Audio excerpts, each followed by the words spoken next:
Dear students, बेटा आज हम आपके सामने फिर एक पोयम लेकर आए अमेंडा। अब चलिए इसके बारे में हम बताते हैं कि अमेंडा क्या है। देखिए यहाँ पे एक अमेंडा है जो कि 7-8 साल की एक बच्ची है छोटी सी, जिसकी माँ उसको हर बात पर क्या करती है, रोकती है और टोकती है, जो कि उसे अच्छा बिल्कुल नहीं लगता है। और वो अपनी माँ की जो भी बातें होती है उनके रोकने टोकने पर वो अपने सपनों में खो जाती है। तो चलिए हम लोग स्टार्ट करते हैं। क्या है अमेंडा में? देखिए यहाँ पे कहा जा रहा है don't bite your nails Amanda. यहाँ पे जो अमेंडा की माँ है वो उसको डांट रही है। डांटते हुए क्या कह रही है? डोंट बाइट योर नेल्स, अपने नाखूनों को मत काटो। Don't hunch your shoulder Amanda, क्या कह रही है? जो शोल्डर झुका के कंधों को वो बैठती है उसको क्या कह रही है उनकी माँ की? झुका के मत बैठो, झुक के मत बैठो, सीधे बैठो। ठीक है, stop that slouching and sit up straight Amanda. वो क्या बोल रही है बार बार कि तुम क्यों झुका के बैठी हुई हो, तुम्हें समझ में नहीं आ रहा मैंने क्या बोला? सीधे बैठो अमेंडा। तो यहाँ पर अमेंडा की माँ जो है वो अमेंडा को बार बार डांट रही है। डांटते हुए वो उसको सीधे ही बैठने के लिए बोल रही है। हंच के उबड़ को कहते हैं कि मतलब कुबड़ निकाल के मत बैठो, सीधे बैठा करो। अब यही चीज देखिए यहाँ पे सेकंड स्टैंडर्ड पे क्या हो रहा है, जो चीज ब्रैकेट के अंदर है वो यहाँ पे ये लाइन तो जो थी वो रेपुंजल की सॉरी अमेंडा की माँ ने बोल रखी है। और यहाँ पर जो दूसरी लाइन है जो कि ब्रैकेट के अंदर है, यहाँ पे अमेंडा सोच रही है। अब वो क्या कहती है? देयर इज अ लैंग्वेज एमोलेट सी। वो अब क्या सोच रही? काश काश में एक जल परी जैसी होती, जहां पे एक ऐसा समुद्र जहां हीरे पन्ने पाए जाते वहां पर मैं होती। Where the sole inhabitant is me a mermaid. Mermaid यहाँ पे जल परी को बोला गया। वो अपने आप को सोच रही काश मैं जल परी होती। ड्रिफ्टिंग ब्लिसफुली आराम से उसमें क्या करती, वाटर में वहीं पे बढ़िया सी पर रहती और आराम से वहां ऐसे ऐसे मैं तैरा करती, मुझे कोई रोकने और टोकने वाला ना होता। ठीक, अब इसी तरह फिर दूसरे लाइन पर यहाँ पे क्या कहा जा रहा है थर्ड स्टैंजा में? Did you finish your homework Amanda. अब अमेंडा की माँ अमेंडा को फिर से डांटते हुए क्या कह रही है? Did you finish your homework Amanda. Amanda क्या तुमने अपना होमवर्क कंप्लीट किया? Did you tidy your room Amanda. Amanda जो आपका रूम इतना ज्यादा गंदा पड़ा था उसे साफ किया? I thought I told you clean your shoes Amanda. और यहाँ तक कि कह रही आई थिंक मुझे ऐसा लग रहा है कि शायद मैंने तुमसे तुम्हारे शूज भी साफ करने के लिए बोला था, क्या तुमने ये काम किया जो मैंने कहा? यहाँ पे अमेंडा के माँ अमेंडा को फिर से डांट रही है। अब इसी चीज का फिर यहाँ पे अमेंडा सोच में डूब जाती है। क्या कर रही है? कह रही आई एम ऑर्फन। काश मैं ऑर्फन होगी, जो कि यहाँ पे ये वर्ड गलत है कि ऐसा नहीं सोचना चाहिए बच्चों को। लेकिन यहाँ पे जो अमेंडा है वो अपनी माँ की बातों से इतना ज्यादा परेशान हो जा रही कि वो सोचे I am orphan roaming the street. खास कर मैं ऑर्फन होती और स्ट्रीट किसी सड़क की गलियों में ऐसे हम बढ़िया फ्रीडम लाइफ जीते, इधर उधर घुमा करते। I pattern soft dust with my हसड बेयर फीट। वो क्या करी? काश मैं ये होता कि मैं बिना चप्पल पहने बिना शूज पहने ऐसे ही नंगे पैर चलती जाती, स्ट्रीट पे चलती जाती और कहीं पर जाके मैं क्या करती, अपने फीट से अपने पैरों से उस रेत में खेला करती, निशान बनाया करती, या तो कोई ना कोई प्रिंट बनाया करती, पिक्चर्स बनाया करती। The silence is golden, the freedom is sweet. और क्या करी? वो मोमेंट जो मेरा था वो बढ़िया आराम से साइलेंस गोल्डन होता, मुझे कोई रोकने टोकने वाला ना होता, आराम से हम वहां पे सुनहरे उसमें आराम से रहते। The freedom sweet. काश वो आजादी कितनी ज्यादा स्वीट होती। कौन कह रहे हैं यहाँ पे? अमेंडा सोच रही है ऐसा। अब देखिए लास्ट इसमें क्या हो रहा है? Don't eat chocolate Amanda.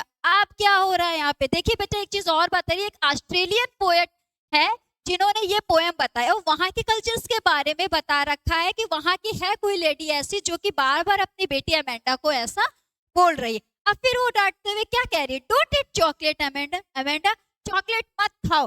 Remember your acne Amanda. Acne किसको कहते हैं? मुहासे से दाने से निकल आते। तो क्या कह रही? तुम चॉकलेट मत खाओ ना, तुम्हें एक्ने निकल आएंगे Amanda. Will you please look at me. अब उसकी माँ क्या कह रही? मेरी तरफ देखो। When I am speaking to you Amanda, मैं तुमसे बात कर रही हूँ अमेंडा, तुम मेरी बात सुनो, चॉकलेट मत खाओ नहीं तो तुमको बहुत ज्यादा एक्ने मुहासे वगैरह निकल आएंगे। ठीक, इतना समझ में आ गया? नेक्स्ट लाइन की तरफ अब हम चल रहे हैं आपकी। आगे देखिए यहाँ पे कहा जा रहा है, फिर अब वो सोच रही है I am Rapunzel I have not a care. काश मैं रेपुंजल की तरह होती, मेरी कोई केयर करने वाला वहां पे नहीं होता। Life is and tower is tranquil and rare. मैं भी क्या होती? रेपुंजल जो वहां पे थे एक टेल्प है वहां पे, वो क्या कर रही है? एक परी जैसी, परियों की ही है वो कहानी, आप लोगों ने सुना होगा अभी तक। उसमें क्या होता है? फेरी होती है, फेरी टेल की स्टोरी है। तो रेप्यूंजल जो होते हैं एक टावर के ऊपर बैठी हुई होती है, एक चुड़ैल जो उसे वहां पे कैद कर रखती है, और उसके बाल जो होते हैं लंबे लंबे नीचे टावर के पूरे रहते, उसी के सहारे वो चुड़ैल चढ़ जाती थी, हमेशा रेप्यूंजल के पास जाती थी। खैर यहाँ पे ऐसा नहीं, वो सिर्फ ऐसा सोच रही है। कौन सोच रही है? अमेंडा सोच रही है कि I am Rapunzel, I have not care, काश मैं रेप्यूंजल होती, मेरी कोई केयर करने वाला वहां ना होता।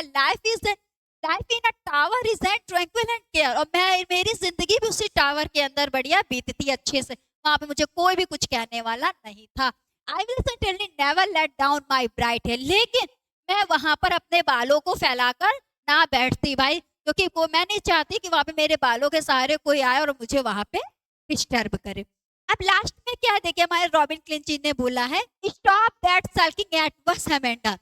अब फिर क्या कह रही है अमेंडा की माँ उसे, अमेंडा तुम क्या कहते हैं इस तरह से उदास मत बैठा करो, you are always so moody Amanda, तू हमेशा मूड पे ही रहती, तुम्हारा मूड पता नहीं कब बहुत अच्छा हो जाता तो बड़ी खुश रहती हो, कब इतना दुखी हो जाता अजीब सा मुंह बना लेती हो। Anyone would think that I nag at you Amanda. अब अमेंडा की माँ यहाँ पे अमेंडा को समझाते हुए कह रही कि लोग क्या सोचेंगे, कि हर बात पे अमेंडा की माँ जो अमेंडा को डांटा ही किया करती है, डांटा लोग हमें ही बुरा कहेंगे। यहाँ पे अपनी उसकी माँ जो है वो अमेंडा को समझाते हुए और अपना पक्ष लेते हुए ये बात कह रही। तो आई होप कि आप लोगों को ये पोएम तो अच्छे से क्लियर हो गई होगी। क्या हो गई कि इसमें एक बच्ची है छोटी सी अमेंडा नाम की, जो कि अगर क्वेश्चन आ रहा कितने साल की है तो 7 से 8 साल की वो बच्ची है, जो कि अपने सपनों की दुनिया में खोई रहती है। जब भी उसकी माँ उसको कुछ भी डांटती है तो वो अपने आप को किसी ना किसी से कंपेयर किया करती है। ठीक है, आइए अब हम इसी चीज को और ज्यादा अच्छे से समरी के थ्रू जानते हैं। ठीक है, तो नेक्स्ट उसमें हम चल रहे हैं बेटा। अब आपके पास आ गई है समरी। समरी में क्या है, हमने क्या बताया, अमेंडा क्या है यहाँ पे, आई स्मॉल चाइल्ड। अमेंडा क्या है यहाँ पे, अमेंडा यहाँ पे जो है वो एक स्मॉल चाइल्ड है। स्मॉल चाइल्ड का मतलब है, हमने आपसे बता रखा है कितने इयर्स की बच्ची है वो, 7 से 8 इयर्स की है। वो कितने से है, 7 से 8 इयर्स की है। इसके साथ साथ fed up school going girl, वो फेड अप स्कूल जाने वाली गर्ल है। ये आप लोग अच्छे से पढ़ लीजिएगा। देखिए हमने आपको बहुत अच्छी वोकैब भी साथ में बता रखी है। आप सी या इज एम आर लगा के आंसर्स को इसी समरी के थ्रू पॉइंट वाइज याद कर लीजिए, बना सकते हैं। आपको कुछ भी करने की जरूरत नहीं है।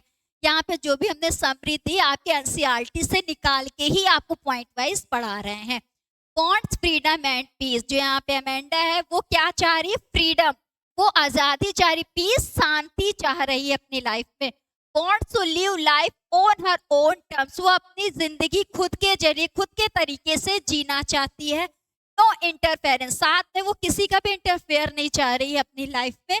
Dreams to lead a life to a mermaid, और वो जो अपने सपने हैं उनको किस तरह से कर रही है, वो अपनी लाइफ को कैसा सोच रही, मरमेड की तरह बता रही है। Feels orphan has more freedom, और दूसरी उसमें वो अपने आप को क्या फील कर रही है कि काश वो ऑर्फन होती तो भी उसको बहुत ज्यादा फ्रीडम मिल गया होता।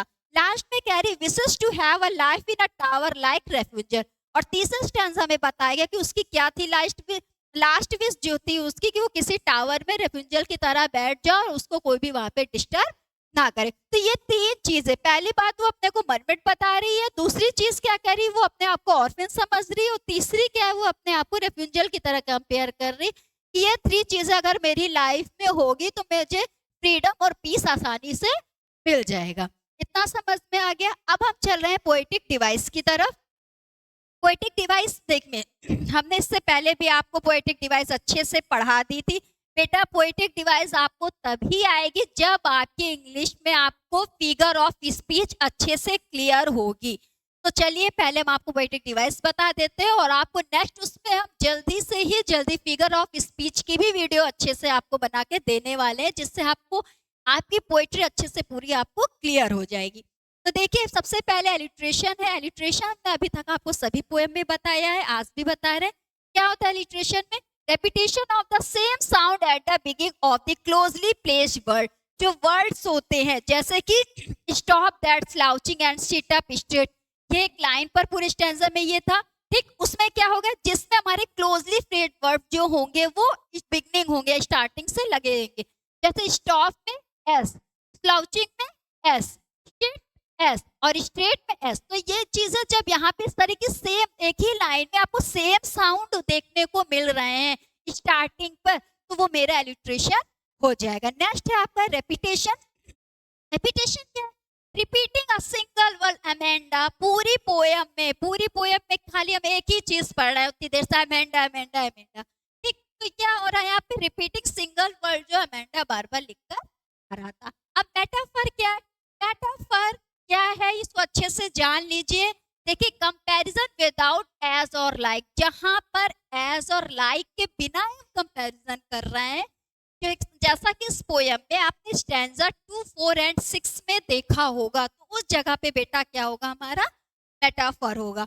अब इसके बाद एल्यूशन में क्या होता है? To make a reference from historical, mythological and cultural, literary, political चीजों के बारे में हम ज्यादा सोचते हैं, वहां पे एल्यूशन। जैसे कि यहाँ पे जो अमेंडा है वो अपने आप को किस चीज से कंपेयर कर रही है, किस चीज से अपने आप कंपैरिजन बार बार करती है, अपने आप को क्या सोच रही है? बार बार मरमेड सोचती है, कहीं पे रेपुंजल सोचती है, कहीं पे अपने आप को ऑर्फन सोचती है। तो जब ऐसे वर्ड आते हैं तो वहां पर मेरा एल्यूशन का यूज होता है। ठीक है। अब क्या? राइम स्कीम, जो कि बहुत ही मोस्ट इंपॉर्टेंट चीज होती है हमारे पोएट्री में। तो राइम स्कीम इस पोएम में क्या होगी? देखिए बेटा, ए ए बी ए, ये याद रखिएगा, A A B A for stanza 1, 3 and 5। Amanda poem के स्टैंजा में जहां पे 1, 3 एंड 5 स्टैंजा हैं, उस वहां पे आपको A A B A rhyme scheme देखने को मिलेगी। उसके साथ साथ जो आपका 2, 4 एंड 6 लाइन का जो स्टैंजा है, वहां पर की राइमिंग स्कीम जो होगी वो ए ए ए होगी। ठीक, तो आई होप कि आपको अब अच्छे से पूरा क्लियर हो गया होगा, समझ में आ गया होगा। समझ में आ गया है तो आज ही हमारे चैनल को लाइक, सब्सक्राइब